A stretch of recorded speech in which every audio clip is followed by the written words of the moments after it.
Halo Bunda, Assalamualaikum warahmatullahi wabarakatuh. Pasti bunda-bunda kaget ya dengar suara yang tidak biasanya.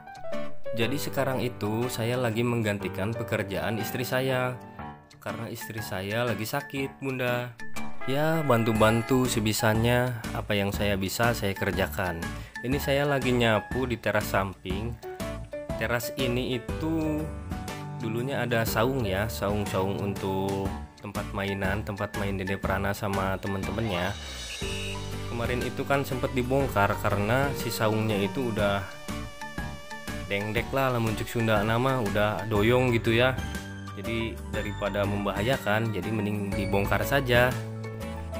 Rencananya kita di sini mau pasang atap karena atapnya itu sudah tidak ada. Jadi kalau hujan itu teras yang ini yang lagi dipel sama saya kebasahan kena hujan.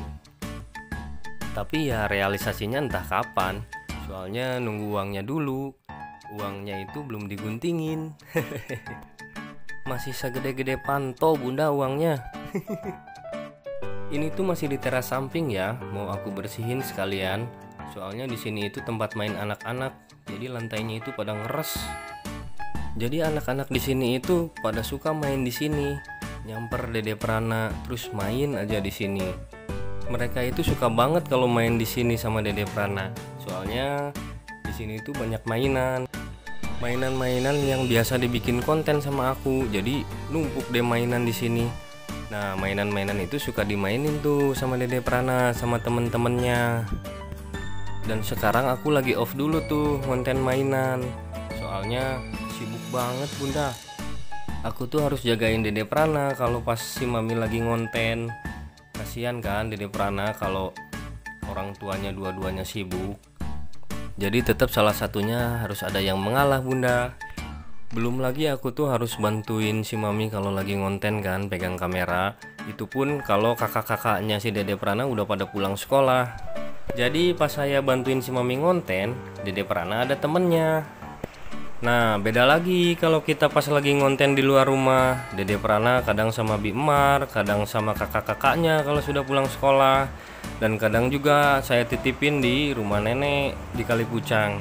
Ya pokoknya harus pintar-pintar deh bagi waktu antara ngonten sama ngurus anak. Jangan sampai kita ngonten, anak jadi nggak keurus. Pokoknya semenjak si Mami punya channel Rumah Manja, jadi waktu kita itu benar-benar kerja tim Bunda. Kalau dulu kan yang ngonten cuma saya, jadi si Mami fokus ke Dede Prana sama ngurus anak-anak dan ngurus rumah. Ya pokoknya begini deh kalau jadi konten kreator rumah tangga, harus saling bantu, harus saling bagi waktu dan bagi-bagi tugas.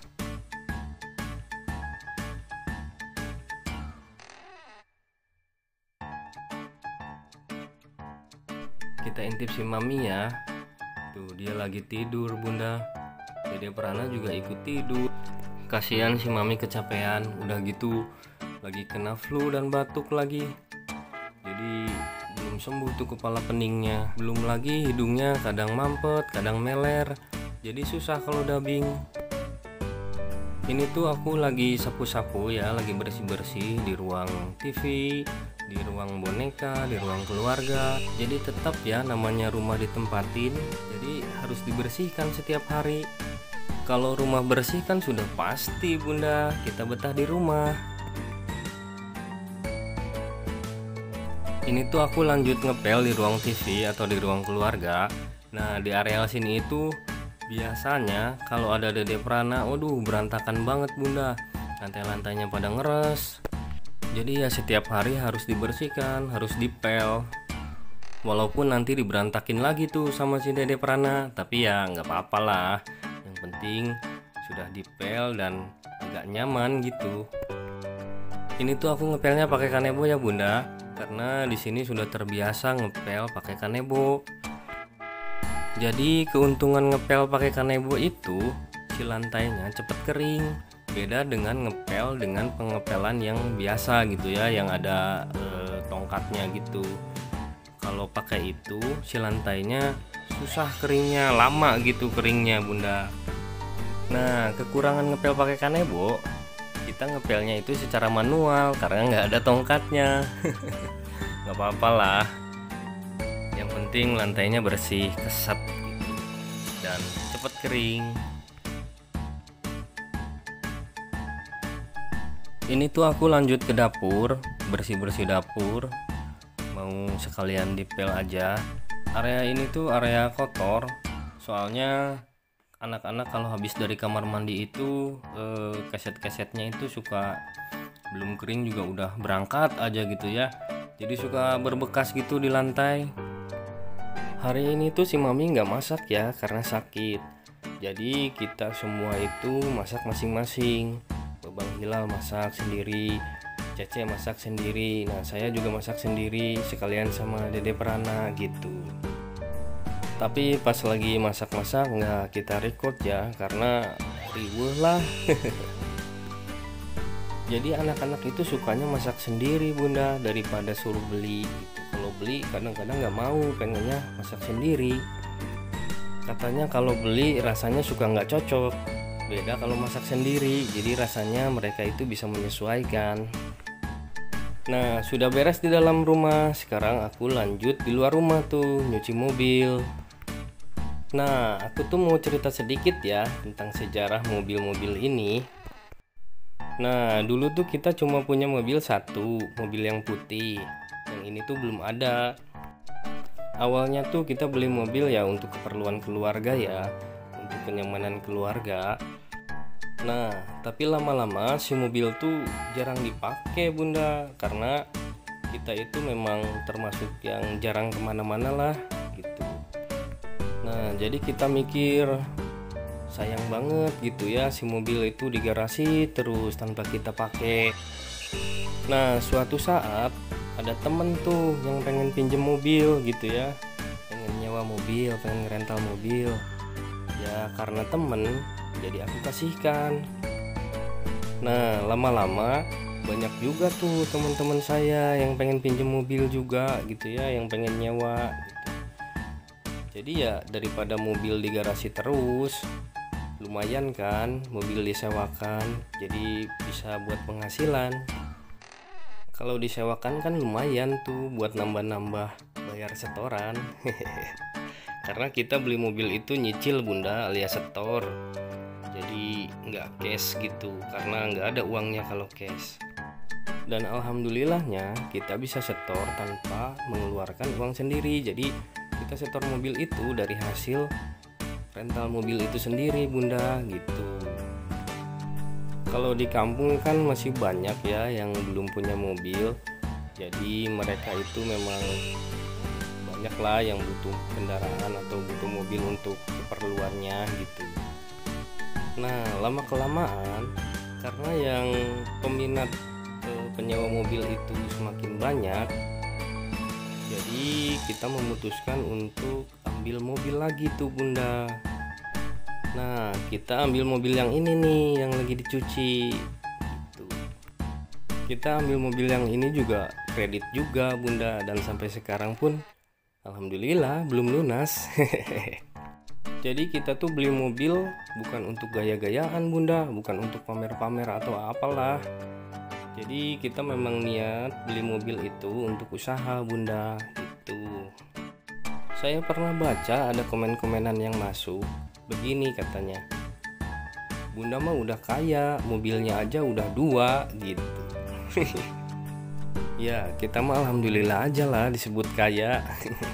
Ya mungkin mereka itu kan nggak tahu sejarahnya itu gimana gitu.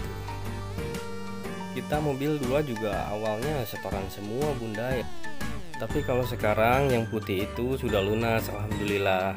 Tinggal yang ini nih yang lagi dicuci yang belum lunas. Ya ngereyeh we lah cek Sunda nama, nu penting mah mobil jalan we, ada pemasukan gitu. Jadi usaha rental mobil itu enak nggak enak sih sebenarnya, ada enaknya ada enggaknya. Enaknya ya pas lagi rame tuh bunda, setoran kan bisa ketutup tuh ya sama yang sewa. Ya kadang ada lebihnya kadang dikit gitu ya, kadang juga kurang. Jadi setor tuh kita harus nambahin juga dari uang kita gitu ya. Nah nggak enaknya kalau lagi sepi tuh nggak ada yang nyewa, sedangkan kita kan harus setor. Jadi ya terpaksa tuh kita harus ngeluarin uang sendiri tuh kan buat setornya. Dan si bunda itu paling pintar tuh ngatur keuangan. Jadi entah uang apa pakai dulu gitu kan, nanti diganti begitu.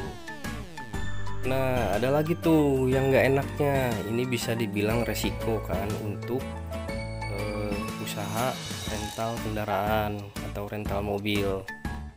Yang namanya mobil kan pasti ada tuh kerusakan atau bannya gundul kan, harus diganti, oli harus ganti setiap bulan gitu kan. Nah, jadi kita harus punya uang cadangan untuk mengatasi itu semua gitu bunda. Nah, yang paling parah, kadang manusia itu kan suka hilap ya bunda. Walaupun kita kenal, tapi banyak kejadian mobil rental yang hilang atau digadaikan atau dijual gitu ya sama yang nyewa. Dan di sini itu banyak banget bunda kejadian seperti itu. Jadi ya kita memang harus benar-benar hati-hati, harus pilih-pilih orang juga gitu ya untuk menyewakan mobil. Pengalaman pribadi saya selama ngerentalin mobil udah 3 kali tuh mobil saya digadaikan tuh sama yang nyewa. Padahal yang nyewanya itu teman sendiri bunda, teman dekat juga, teman sekolah gitu ya. Tapi ya namanya juga manusia, kadang hilaf gitu. Apalagi kalau sudah kepepet, mungkin dia nggak mikir panjang gitu ya. Tapi alhamdulillah ya, setelah diurus-urus sampai laporan polisi segala, dan mobilku akhirnya kembali lagi. Mungkin mobil-mobil ini masih rezeki kita ya, jadi bisa kembali lagi. Nah, dari kejadian itu bisa buat pelajaran buat kita untuk selalu berhati-hati. Mungkin cerita pengalaman pribadinya cukup sampai di sini dulu ya bunda. Lain waktu kita cerita-cerita lagi ya. Oke, sampai di sini dulu videonya. Jangan lupa like, komen, dan subscribe. Sampai jumpa.